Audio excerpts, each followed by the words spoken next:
we're going to talk about how to love someone who believes different than you.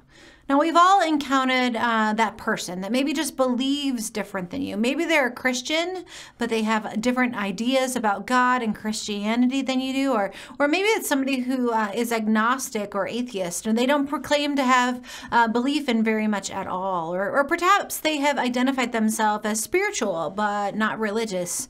Or maybe it's somebody in your life who practices another faith entirely, like they're Buddhist or Jewish or Muslim. Or maybe it's just somebody who in your life is what we call in my house, we call EGR, extra grace required. Somebody who just believes everything differently than you. So how do we share faith, or how do we love someone who believes so differently from us? And today I want to share with you some very practical biblical strategies in order to do this. Number one, the biggest thing in my opinion is to care more about the person than about the topic. If you look at the Bible, Jesus is constantly interacting with people who believe things that are very different than what Jesus proclaimed to believe. And how does Jesus in the Bible engage with them? Well, he loves them. He loves them unconditionally. You never see Jesus using his God-given power to convince people to believe in him. He's not like Darth Vader, you must believe in my Father.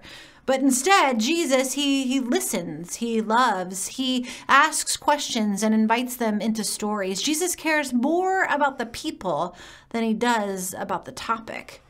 My husband and my brother-in-law are on opposite sides of the political spectrum, and they're really good at doing this together. They respect each other and they love each other, and sometimes when we get together for family gatherings, they'll grab a beer and they'll head outside and they'll start talking politics. They'll talk politics for hours and hours and hours and they both slightly move a little bit more to the middle, so then they get this new understanding of the other person's position.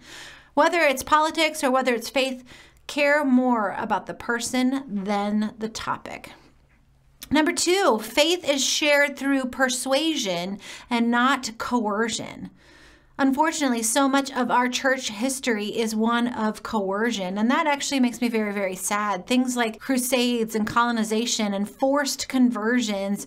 This is never, ever how faith was meant to be shared. You don't see anyone in the New Testament forcing someone to believe.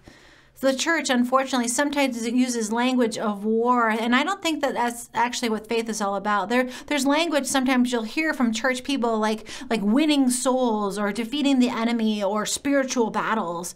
But here's the truth. There's no battle. God has already won.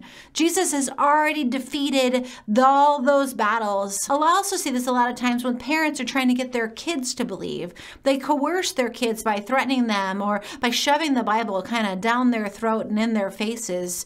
But if kids see a parent acting with a life of faith as a blessing or a benefit, that will change how they act in the world. When parents see the faith of when kids see the faith of their parents being transformative to who that parent is, they'll be more persuaded to follow, even if it was just a little bit. So number one, care more about the person than the topic. Number two, faith is shared through persuasion, not coercion. And number three, listen, listen, listen. People end up with their beliefs and positions for a reason. Somewhere, something in their story led them to the place where they stand right now. And while we're loving them, we can just listen to them. You see, it's not our job to change other people. It's our job to just listen to them. Years ago, I was in New Orleans and I was doing some cleanup work after Hurricane Katrina, and I had brought a group to the church that I was serving at the time, and we ended up in the French market so that our group could go do some shopping. And I didn't really want to buy anything, and I was super tired, so I decided to just sit on a park bench. I sat down next to a man who was already sitting there, and being Midwestern like I am, I said hello, and he said hi, and I said, well, are you from around here? And then he started to talk. He started to share his story about how he was a New Orleans police officer, and he was the kind of police officer that rode his horse down Bourbon Street all hours of the day and night. And he kept talking about how he loved his work, and after he retired from 35 years in the police force. But then he started to talk about the hurricane and how hard he worked to help get people out of town before he and his wife packed up their house and went to Houston. And how they sat there in the hotel room watching Hurricane Katrina just pummel their community that they loved on the television. And he wanted to get back to New Orleans just as quickly as he could, but his wife, she didn't really want to return.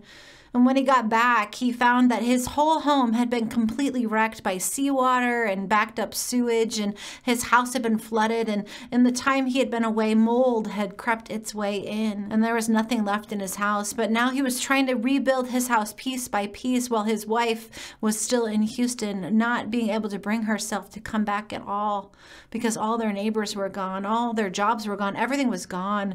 And as I sat there with him on this park bench, he started to cry.